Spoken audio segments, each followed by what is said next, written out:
वह अटगामा कमेटी गठन कर उसके संचालन के लिए विशाल संगठन का निर्माण भी किए। गुरु बालक दास का आंदोलन साल 1830 से 1859 तक निरंतर चलता रहा। उनके राजा बनने के बाद भंडार, तलासी, खपरी व खंडुआ आदि जगहों पर दशहरा त्योहार के दूसरे दिन गुरु दर्शन मेला भरना प्रारंभ हुआ। इसलिए आज भी गुरुवंशज राजश्री वेशभूषा में दर्शन देने निकलते हैं। बलिदानी राजा गुरु बालक दास पर पहले भी वीडियो हमने बनाया है जिसमें उनके प्रारंभिक परिचय पर बल दिया गया है। कृपया उस वीडियो को भी जरूर देखें।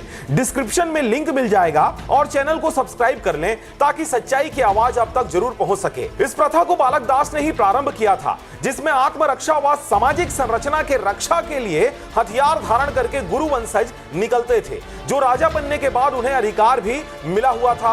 गुरु बालक दास राउटी करते करते मुगेली तहसील से 15 मील पहले दक्षिण की ओर औराबांधा नामक गांव पहुंचे हुए थे, जहां 28 मार्च 1860 को षड्यंत्र पूर्वक उनकी निर्मम हत्या कर दी गई। बाद में सतनामियों ने इस हत्या का बदला भी ले लिया, परंतु गुरु बालक दास की मृत्यु के बाद सतनामियों की संगठित सामाजिक प्रतिष्ठा धीरे धीरे कमजोर होने लगी। इस दौरान अंग्रेजों ने भूमि बंदोबस्त कानून भी लागू कर दिया और आज भी यही अंग्रेजी कानून सतनामियों के राजमहल व बाड़ा को अधिग्रहण करने के लिए भूमि अधिग्रहण कानून 1864 का इस्तेमाल करते आ रहे हैं।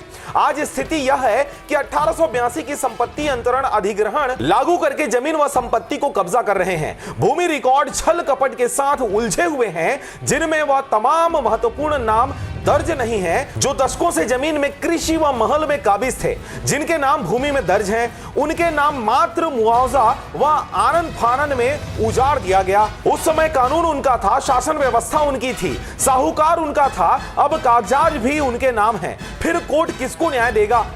जरा सोचिए। जनवरी 2030 को बोरसरा में आखिर क्या हुआ? पुलिस को नंगा नाच करने की अनुमति आखिर किसने दी? जैद खाम की पूजा करने पर लगाया गया है रोक। इन बातों को जानने के लिए कमेंट पर बताएं। अगला एपिसोड हम जरूर बनाएंगे, पर चैनल सब्सक्राइब कर लें। वीर बलिदानी राजा गुरु बालक दास जी की जयंती की आप सभी को बहुत बहुत बधाई और शुभकामनाएं।